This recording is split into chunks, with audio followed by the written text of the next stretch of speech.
I don't know, I'm scared, you know? Like, I'm not going to have trainers to tell me when things are coming up or when a dog is coming or things like that. And I'm not going to have a trainer who, you know, tells me every single little direction.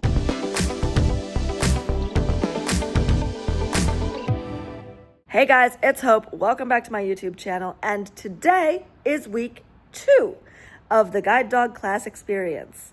Again, real footage, real time, just broken up into 3 weeks and 3 parts because it was going to be over an hour if I tried to do everything all at once. So this is week 2.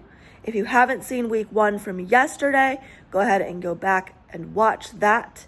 And then week 3 will be tomorrow. And just so you know, everything is going to be in a playlist called Successor Guide Dog 2026. That's where you'll find all the videos. That's where I might even put some of the leading up content that I have made about guide dog class, about retirement and transition, stuff like that in that playlist as well.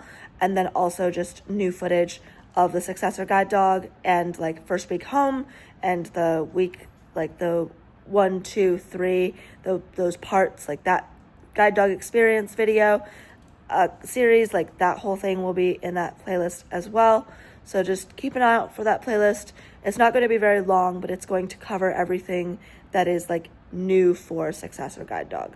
Hey guys, so it's Wednesday. It's been a busy week. Sunday we just hung out in the play yard. I'll have to show you video. I'll put it in here.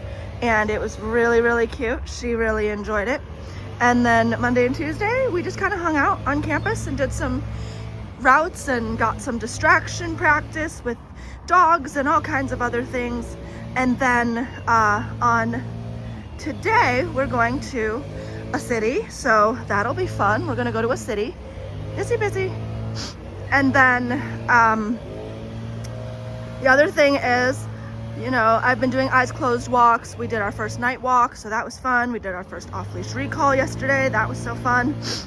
What I love is that I'm following her the same way that I'd follow her if I could see what was happening with my usable vision. So that is very exciting. And I also, for the first time ever, I used Leader's name instead of Galaxy's. And I kind of had to stand there for a minute. It was very emotional. I knew that the first time it happened, it would wreck me, and it did. And that's okay. And now we're gonna go and work together. Right, girly girl? Right, girl? Yeah, good girl. So I will talk to you later. So we are allowed to work independently. I am. It is Thursday. We are at the mall, and I'm gonna have her go forward. Forward, good girl. She's doing what's called shorelining. I'm not gonna be able to hold the camera for long, but she's doing what's called shorelining, where she's staying on my left side so that I know where I'm supposed to be. She can keep her line of travel. Good girl. Halt. Yes. Good girl. Hey guys, so it is Thursday afternoon. We are a week and a half into class, so I have another week or so. So it's about 3 weeks long, so I have another week or so. I have graduation on Thursday, and then I go home on Friday. And yeah, it's gonna be fun. I will try to film as much as possible. Kind of like what I was saying when I was in the mall, though. I can't film that much right now because I need both hands for the leash, for the dog, for the treats, everything. Obviously, you guys have seen me switch hands and give treats and all that good stuff, which is fine. That's just not something I'm going to do right now with Galaxy because she's such a new dog and we're still figuring each other out. So you're not going to see me work a lot of routes with her, unfortunately, right now. But eventually you will see her get on camera more and we'll do stuff together. So that'll happen eventually. It's just not going to happen right away. And that's okay. And we're going to figure it out. But yeah, that's basically where we're at. Today we went to the mall and we did some fun things. We worked on stairs. I opted not to train on escalators this time because I don't think that I will use them. I think I get scared of escalators personally with a guide dog. I mean, so many things could go wrong. It's one of the most dangerous tasks that a dog can do because they could potentially get their feet caught or things like that. And so I opted not to use the escalators. So we did not train on escalators today. And we just trained on stairs, and we trained her to do the follow cue, which is something she already knows how to do, but we just helped reestablish that, get that follow cue nice and sound. So that basically means if I say follow, she will then follow the people that I'm with, and all the navigation goes to that person. We came back to campus, and now we're just chilling. We're gonna do mid-class check-ins. So basically that means that the trainers come around to everybody and make sure that, the students feel like class is going well, that everything is going, really well. See what people want to work on and, what people want to do now and things like that. So very, very quick, very informal conversation just about how training is going overall, maybe even like what the trainers are seeing, what you're seeing in yourself, just having those conversations. So that's very cool. It's very nice. And that's basically what's going on right now. I don't know if we're going to give the dogs time to work right now or anything like that, or if we're just gonna let them rest for now. Hey guys, so another little training video update from today. Still, it's Thursday. It's the second Thursday that we've been here, and I just want to say that today was good. Again, did a lot of great things. Walked around the mall by myself. It was great.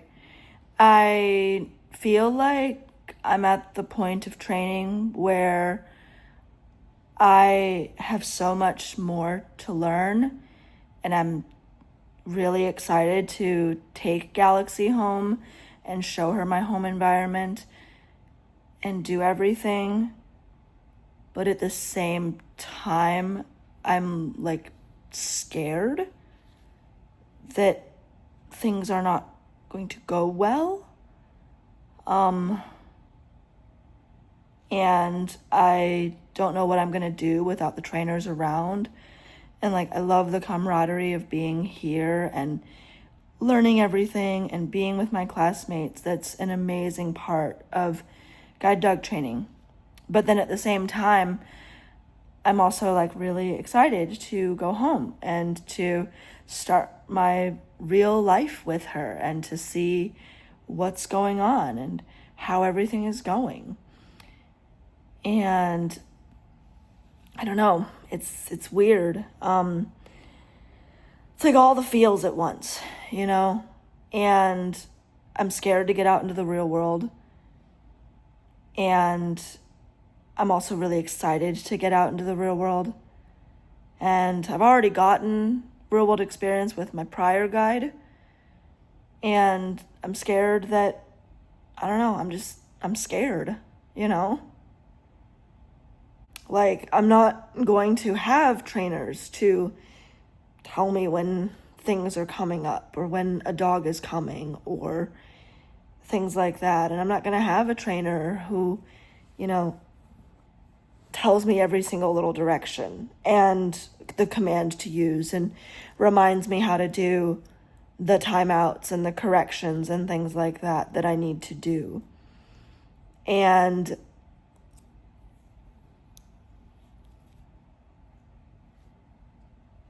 out in the real world, sometimes people don't always understand that the first couple of months might be hard, that there might be more corrections, that there might be more mistakes, that we are learning to bond as a team, which also means learning her and her physical needs and her everything, and how she learns and how she functions. We've gotten a lot of that work here, and it's been great. And I know that I'm ready to take her home. I know that I think I can do it. But then at the same time, it's like I'm getting out of this retreat feeling where everybody understands and everybody knows, and I'm going into a different environment where I have to, engage with strangers and the public, which I'm very good at it and I'm fine with it, but at the same time, it's kind of scary because this is a new dog that I'm going to be doing that with. And I'm going to have to teach friends and family and help them understand her, because she has a very different temperament and personality than Leader did. And I don't know, and I'm kind of scared that that's not necessarily going to go over well, or the things I say, I don't know. It's just, there's just so many emotions running through my mind right now. This is about the part of class last time that I kind of had a little bit of a moment. Obviously I had a moment last week where I was grieving Leader and wishing for his steady rhythm, and that was because I hadn't gotten into a rhythm with her. But I now trust her a lot, and she does so well, and we do stairs so well, and it's great. And then I also had a moment on Sunday when I just kind of had some time to myself to really process and slow down from the week, and I was able to feel everything, the excitement of getting a guide, a successor, and then the overwhelm of her speed, because at the beginning of class her speed was a lot, a lot. And now she's pretty much fine. Now she's a lot better, which is incredible. And then yesterday I called her by Leader's name, and today we had a really good day, but I don't know, it's just so much. And this is guide dog class. It is an amazing time, and you need every single day that you can get out of it. And the trainers are so supportive, and they're amazing, and they give you everything that you need, but then some. But then also, you can ask questions, and you can be like, well, here's what I think, or what do you think about this? I'll give you a perfect example. Yesterday, I really had trouble in the city that we went to, because we went to a city, and I came back to campus and I was like, okay, what do we think about trying a high collar on her? So right now she's wearing a martingale, which is a fully nylon collar that essentially, if the dog pulls too much, there is a stop gap, so it will tighten, but it will not tighten all the way. So it gives you a little more power because it will tighten around the neck, but there is a stop gap so that at some point it will stop tightening and it will never hurt your dog. So that's a martingale. The high collar is basically a different type of collar. It goes more up on the dog, and it's supposed to, I'm not entirely sure what it's supposed to do. And then there's an infinity collar, which goes over the dog's head, and it's essentially a head halter, but in my opinion, a lot easier to put on than the Gentle Leader ever was. So I was like, okay, well, the infinity, she won't work in the infinity. She will not harness in the infinity. And so I was like, okay, so she won't work in harness in the infinity because the harness is telling her to pull, and the infinity, which is kind of her head halter, is telling her not to pull. It's a very conflicting message, and so she will not work in the infinity. So we'd take the infinity off, and so I was like, well, what about a high collar? And my trainers were like, why? So we had a discussion about that, and it was a great discussion. And I was like, I'm not trying to be confrontational. And they're like, no, I'm like, no worries. You're asking questions, we're having a conversation. And I was like, oh, okay, great. And then we were working that same day. We went out that afternoon, and I was doing a timeout with her, and which is basically where you like pull the dog back from whatever they're sniffing. So she was sniffing a bush. So I was doing a timeout with her, but what I was doing was I was anchoring the leash to my leg and giving her a lot of leash slack to pull with. And so she was resisting me, did not take to the correction, just kept going, leaned into the sniff and the pull of the collar. And my trainer said, pull like abruptly on the leash. So like not like a leash pop, like what you would do if you were doing a more balanced approach, like with a prong collar or something, or a what they call a choke chain, but more of like a fluid, smooth, very fast movement away from the distraction and back towards you. Just get them away from it. And once the leash is loose, that's when you start your timeout, because you've taken away the distraction and you've taken away your attention, your engagement, and your reinforcement. So now they can't work, which is something they love to do. They love to pull in a harness. They love to do their job. So they can't do that. They can't get your attention. They can't go after what they were initially distracted by. They just have to stand there and wait. And what I had thought was that the timeout started when I just dropped the harness, anchored the leash to my thigh, and just waited and waited for 5 seconds. And that did not work. It did not work in the city. And I was like, well, this isn't working. And then my trainers like refined what I was doing. And I was like, oh, now it's working. And now she is loads better. And it's great. And so, yeah, it's incredible. And I love it. And she's doing a whole lot better because I now have more understanding of what I'm supposed to do. So just things like that, where it's like the trainers will refine you, and that's great because it means you can take that and like run with it. But yeah, I mean, this is the part of class where it kind of gets hard and it's a lot, and that's okay. And it's really weird to think that like in a week I'll be going home and trying to figure out everything by myself. And that's just really strange. So, yeah. That's kind of where I'm at. And I'm really grateful because the trainers are very supportive and they give great feedback. And they give feedback on like what I'm doing well too.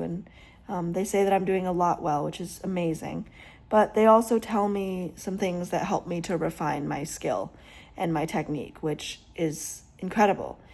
And it also means those are things that I can use in my own dog training life. So there you go. So today is Friday, and we did a lot today. We did traffic checks, and it's something that every guide dog class that I've been to, of course I've only been to 2, but every guide dog class that I've been to does these. And traffic checks are basically when an instructor, usually a director or a manager, will drive a car so that it intercepts with my path. And then what we do is we practice trusting the dog to stop us when the car approaches us. And it's a very important skill for us to know that these dogs have. And so they drove in front of us. It was pretty fast sometimes. I think Galaxy and I walk fast, and so the director had to be very deliberate and very, she had to be very decisive about when she decided to cross my path. So she drove in front of our path, Galaxy stopped, if we were in the middle of a crossing, whether that be a parking lot or a driveway or whatever, we would finish the crossing and then she would get food. And if she was at the down curb, so at the place where we started crossing the driveway, she just got the treat where she was. And she did such a beautiful job. She was so good and so decisive, and I could fully and completely read her cues and read the harness, and it just felt so good. And I got so emotional because I could feel her working for me. Like, it almost felt in a way like she really cared about me and she really wanted to keep me safe, and that mattered to her. And what's so cool and interesting is like she's a dog at heart. She loves to play, she loves to cuddle, she gets distracted by things sometimes, but today when the car was doing what it was doing, she was all in. She was like working hard. She wanted to make sure that I was safe. I want to repeat and make myself very clear. Traffic checks are a structured activity that is only done inside of guide dog class with professional trainers. The timing of the driver, the way that the driver drives and moves and obstructs the path is very, very well trained out. The driver knows exactly what they are doing. So this is not something to be done outside of training and professional direction or instruction. This is only something to be done with professional trainers in a professional guide dog program. We do not do this outside of class, ever. Okay? Okay. We are starting to form a very deep, close partnership, a very deep bond. She's very cuddly, she's very affectionate, she loves to love. Right, girl?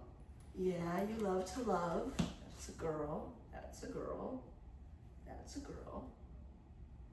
Yeah, you love to love.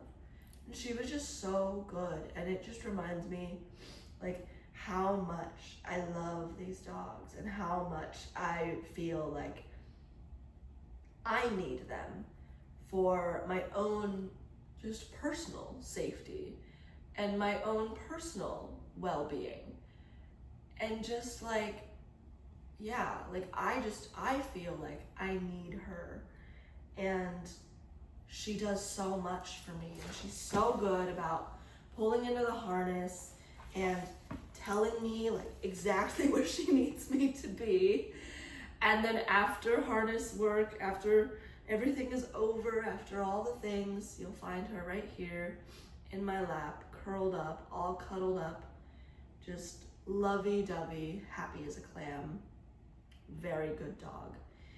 And she's just such a good girl, and I love her so much.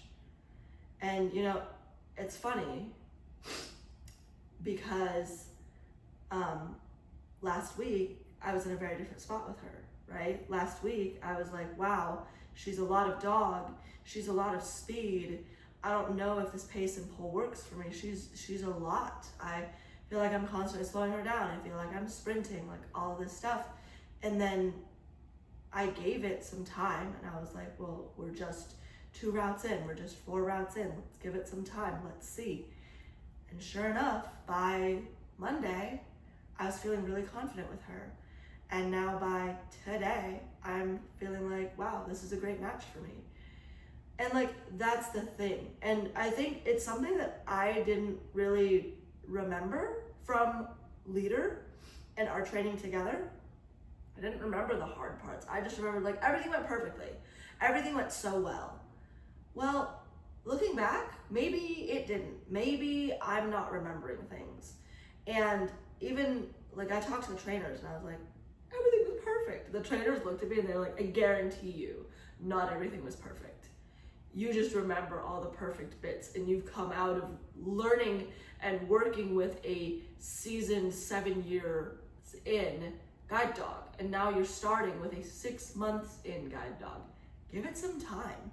And I was like, okay. And wow, look at how far we've come in a week. And then, you know, I'm just thinking like ahead, right? I'm not even out of class yet. Look how far we'll come in a month, in 2 months, in 6 months, in a year. Like, we are going to form a good partnership because she's a great dog and we will learn together. Does she test me? 100%. Leader was not necessarily the type of dog who would test. Like, I don't remember going through a full like testing period with him where he was constantly getting up or trying to push my buttons. I mean, not that dogs like rationally can push buttons, but like, I don't remember him really like trying to test me and trying to see if I'll stay consistent. But I do have that with her. She likes to stand up. She likes to pop up when she's supposed to be laying down. She likes to pull me sometimes. And so just teaching her that I have the same standards as the trainers is one of the hardest things about transitioning a dog from the trainers and the program to me as the handler, is that I am new. I don't have the authority that the trainers do. And just because I expect the same behaviors from the trainers, it doesn't mean that she knows that. And so I have to tell her what I expect from her. And that means using the same correction and discipline methodology. That means using the same like timeouts and the reward system and the food and the training. It means all of that. And so I think like that's what that means, right? And so that is part of that. And as we start bonding and learning about each other, we'll continue to get closer and we'll continue to get better and we'll continue to work as a team a lot smoother and a lot better. And we already are. And that's the thing that you're looking for. Like, sure, there are going to be off days. Yes, there are going to be days when it's like harder than other days. The thing that you're looking for is that upward trajectory. Are things improving? Are things looking like they're going up? You know, those are the things that you're looking for. And it's really hard when there are moments of frustration and testing and hardship and stuff like that. Those are the moments when it's like, everything is awful. But that's, again, where your trainers come in. I talk all the time about being honest with your trainers, right? And them being able to ground you and say, well, actually, you made progress because yesterday this was happening and today it's not happening anymore. Or like yesterday you didn't know how to do a timeout and today you're a lot better at it. And so look at where you've been, look at where you're going, you know, and just things like that. It's just really, really helpful because sometimes, especially when it's an overwhelming environment, it's really, really easy to dwell on the negatives. So it's really nice when the trainers see the positives that they can tell you about. That's very nice. And today I had my mid-class check-in. That's basically where the trainers make sure that the training is going well. They ask if you have any questions. They'll tell you like their feedback and what they think is going well and what things might need improvement or work and things like that. So I was able to list a couple of things that I wished we would work on. So I talked about like public transit and more on the follow cue, which is a cue, it's a command for the guide dog. And if you say follow and you point to or like tap a person's shoulder or whatever, they will follow that person. And so navigation is not up to the dog. Safety and making sure that I don't fall off a curb or like fall down a flight of stairs or clip my elbow on something or whatever is still up to me. But the navigation, the directions, forward, left, right, things like that are up to the person that Galaxy is following. So working on that, working on stairs more. She's doing so much better with stairs, and not just like rushing to the bottom. I think we were trying to figure out why that was happening, and the trainers were like, well, I wonder if she's getting a reward at the bottom every time, she might rush to the bottom to try to get that treat. So if you start treating her in the middle of the stairs, she's gonna take every one of them slowly because she doesn't know when the treat is coming. So just things like that, just little refinements that we're working on. It's so much fun. Hey guys, so it's Saturday, it's puppy raiser day, which is always an exciting day. That's basically where puppy raisers come and they get to see what their dogs are doing, and it's a really fun day. We get to work a route for them. Puppy raisers get to watch. Any puppy raisers who could not attend are getting videos and photos and everything of the walks. So that's always very exciting. And yeah, that's what we did this morning. And then it's now like close to the middle of the day. So the people who have puppy raisers here are doing all of that. And I and a couple of other classmates have puppy raisers that are out of state that aren't coming. So I know like 2 of us have a Zoom meeting with our puppy raisers. 1 person is meeting them later. So that's all very exciting. I'll meet the puppy raiser this afternoon. I'm very excited about them and just meeting them and hearing more about their story and how they raised the dog and everything, how they raised Galaxy. And yeah, it's gonna be so fun. I'm really excited for that. But I also wanted to sit down and talk about one more thing really quickly. So, like I said earlier, on Thursday, we went to the mall and my trainers allowed me to work independently at the mall. So that was a lot of fun. We got to hang out and work independently, and she guided me around so perfectly, so beautifully. It was so fun. She ran me into one of those like guide wire things, you know what I'm talking about, like in lines and stuff, the line guides, I don't even know what they're called. She ran me into one of those, so we did a little rework real quick. When, no trainers were around, we just did it ourselves, and she did perfectly. I gave her a treat for doing it so well.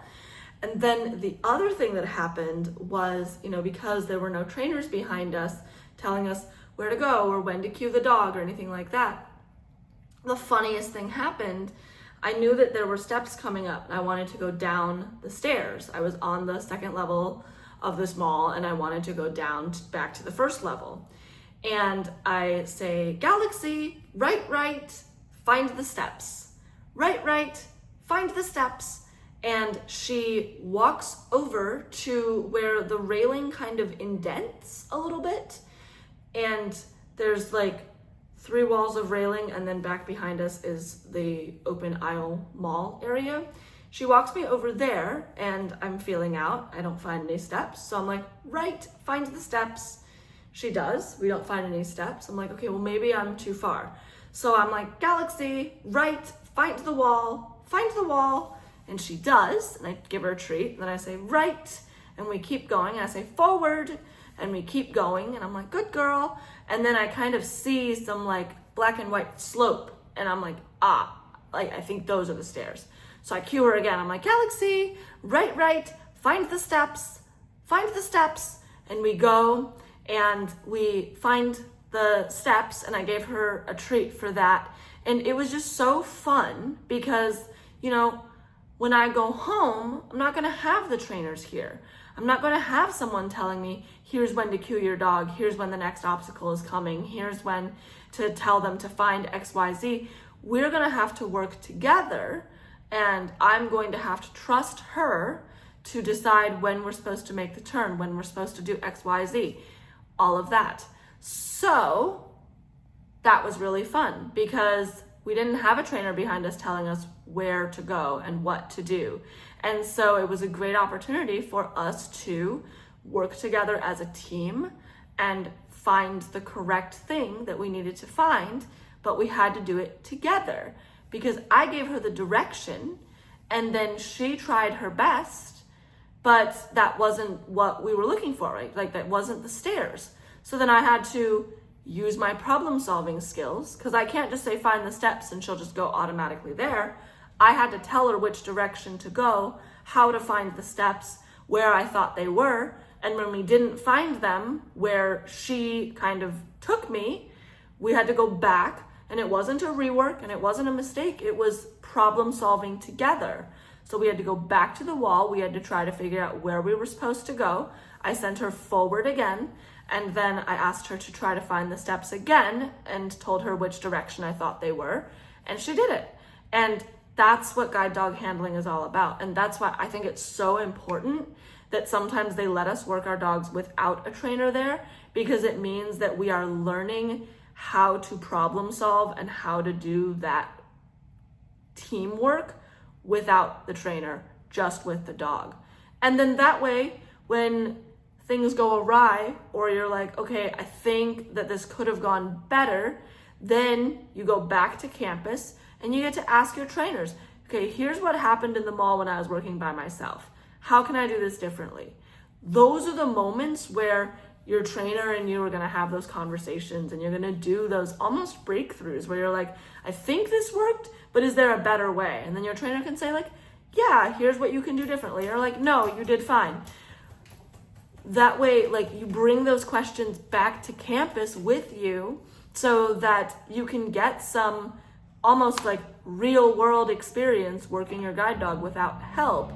And then you still have that trainer system and support team to fall back on when you get a little stuck. And that's what I loved too with the mall, because even though I was working her by myself, there were trainers. That's my guide dog. She loves to groan and make fun ancient dinosaur noises. She's such a good girl. Anyways, like that is that's the purpose of like working independently in a space like that, because there were trainers throughout the mall. So if I had gotten really stuck, or if I'd gotten lost or whatever, I had trainer backup to help me while I was still in that safe, contained class system. I could work her and then ask questions after we did a route by ourselves together. It was very, very cool. So loved that. Okay, guys, I hope that you enjoyed the video. I hope that it was so fun to watch.